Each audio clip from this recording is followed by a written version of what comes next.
Sobre o clima, né? Diante da situação de calamidade pública no Rio Grande do Sul, o estado afetado por fortes chuvas e enchentes nos últimos dias, o governo federal publicou no Diário Oficial da União uma medida provisória que autoriza a Companhia Nacional de Abastecimento a importar até 1 milhão de toneladas de arroz de países do Mercosul para recompor os estoques públicos do produto. De acordo com o Ministério da Agricultura e da Agropecuária, a ação tem como objetivo evitar a alta no preço do alimento no país. Para entender como está a situação dos preços do arroz aqui em Pernambuco, a gente conversa agora com a superintendente da Associação Pernambucana de Supermercados, Silvana Buarque. Silvana, bom dia para você, bem-vinda à Rádio Cidade. Já explica para a gente, essa situação, se os supermercados do estado já começaram a sentir esses impactos da enchente lá no Rio Grande do Sul. Bom dia. Bom dia aos ouvintes da Rádio Cidade. Os supermercados estão tranquilos com relação ao abastecimento até o momento. Apenas alguns tomaram a iniciativa de ter o controle na venda para que a população, ela não de maneira desordenada, pelo medo de faltar o produto, comece a fazer estocagem. E aí a gente tem alguns momentos pontuais de falta do produto na prateleira. O mercado está abastecido, mas a nossa preocupação é nos próximos dias. Infelizmente, as chuvas continuam e a região do Rio Grande do Sul, ele é responsável por 70% da produção nacional.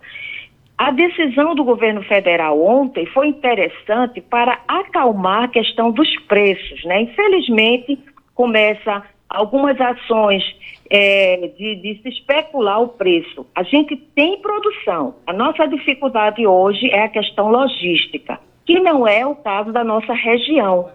Nossa região ela é abastecida via marítima, né, por cabotagem. Mas a questão de toda a organização, de liberação para o produto chegar, isso talvez demore mais que o habitual. Então, essa ação do governo federal é mais no sentido de acalmar o mercado, né? Porque fica todo mundo preocupado, especulação de preço, mas produção, queremos assegurar que a população nós temos. Precisamos de tranquilidade.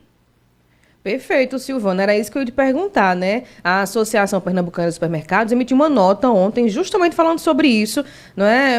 Por que o estocamento é contraindicado? Qual a orientação que vocês têm passado para a população? Não precisa desse desespero, né? Exato. Olha, nós tivemos episódios parecidos no período da pandemia.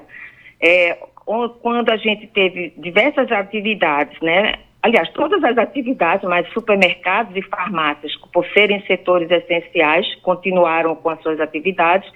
E aí houve uma procura demasiadamente por determinados itens de materiais de limpeza e o papel higiênico, né, que foi a grande figura da época da pandemia. Então, todo mundo começava a comprar e tinha momentos que as prateleiras ficavam vazias, porque as empresas não conseguiam repor na mesma velocidade. E o que nós precisamos nesse momento para a população entender? É que se você compra, além do seu habitual, da sua necessidade, você pode levar a que falte esse produto no momento na loja. E alguma pessoa deixe de se abastecer. E a gente comece a ter prateleiras vazias, que não é bom, porque isso dá uma imagem de que há falta de produto, que vai acabar o produto. Pessoal, se a gente tem um produto que ele está com dificuldade de abastecimento ou que está com preços elevados, a gente deve mudar o produto momentaneamente. Então, se o arroz ele vai ficar muito alto, o feijão, o tomate, seja lá qual for o produto, a gente muda, né? Porque o mercado ele é muito dinâmico. Se há procura demais, o preço se eleva. Se a procura ela continua normal, ele vai caminhando conforme a oferta e demanda. Então ainda tem essa questão, né? Se a gente procura intensamente, faz o produto faltar, corre o risco de elevação de preço e falta da mercadoria. Então, come macarrão, come fubá, né? Eu brinco muito com isso, né? São alimentos que podem ser substituídos. Exatamente. A gente, inclusive, aqui na Rádio Cidade, Silvana, a gente tem abordado pautas assim, não é? Como substituir os alimentos para que você não fique na dependência de um só produto. Então, nós temos uma imensidão, né, de produtos. Então, a gente é só atentar, pesquisar, não é, para poder adequar a sua alimentação. Ô, Silvana, vocês acompanham também a situação do Rio Grande do Sul, claro, não é? Vocês acompanham a todo momento a situação de lá. Vocês têm informações, por exemplo, se os grãos afetados, não é, lá pela chuva, vai demorar muito para que essas perdas lá, elas sejam compensadas? Existe uma previsão? Veja, a região que comprometeu a 30% da produção, aliás, não chega nem a 30%, é 17% da produção deles, que ficou, a gente não sabe como está, porque estão com dificuldade ainda nessas áreas dos produtores, ela representa 17%. Então, isso não vai comprometer com o abastecimento do mercado, né? Mas há todo já um trabalho de depois, quando tiverem acesso a essas regiões, de fazer a secagem do grão, né? Mas isso leva mais tempo. Mas o importante é que 84% dessa produção já foi colhida, já está ensacada. A nossa dificuldade hoje, como setor de abastecimento, é reorganizar a logística, né? Diversas estradas estão sem condições ainda de transitar, mas o nosso estado, repito, não depende do abastecimento terrestre, né? Nosso abastecimento é marítimo. Muito Mas, bem. Infelizmente, ainda vai levar um pouquinho de tempo. É ter paciência, né, Silvana? É porque o brasileiro, ele é agoniado. Nesse momento, a gente entende que eles precisam muito da ajuda humanitária, né? Verdade. A gente está preocupado com a questão do abastecimento, isso é muito importante, mas nós temos outras regiões produtoras, né, não na mesma proporção que o Rio Grande do Sul, porque elas têm tido destaque em outros grãos, né, como a região centro-oeste, o Paraná, né, que hoje eles estão com a produção elevada de feijão e feijão hoje está sendo exportado, né?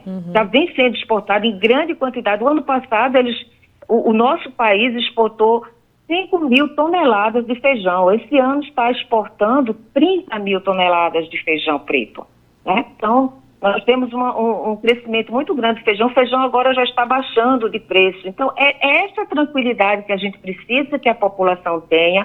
Se o produto se elevou demais, não compra, né? Não compra, espera um pouquinho, depois o preço vai se acomodar. É verdade. E acompanhar, não é, Silvana, o noticiário verdadeiro, não é? Sobre as situações, não espalhar fake news, a gente sempre reforça isso aqui, não é? E você ir acompanhando as notícias, olha, pedido para esperar um pouquinho, não precisa me agoniar, porque tem gente que realmente espalha notícia falsa e aí preocupa aquele cidadão realmente que às vezes nem tem acesso, não é, a tanta informação. Silvana, tem como acompanhar a Associação Pernambucana de Supermercados para o cidadão ficar ali ciente de tudo que acontece? Tem alguma rede social, por exemplo? Sim, nós temos o Instagram, que é Supermercados, e aí já aparece a Associação Pernambucana de Supermercados. Nós temos também o nosso site e temos também o Facebook. Então, estamos nas redes e em todas elas nós divulgamos toda a situação do setor de abastecimento no estado. Muito bom, muito excelente sua entrevista hoje, viu, Silvana, para tranquilizar as pessoas. Muito obrigada por acordar cedinho e bater esse papo. E parabenizamos pelo trabalho de vocês, que é muito importante, né? E como você destacou, procurar informações de fontes seguras. Perfeito. Silvana Buarque, superintendente da Associação Pernambucana de Supermercados, obrigada, viu? Tenha um bom dia. Estamos à disposição, igualmente.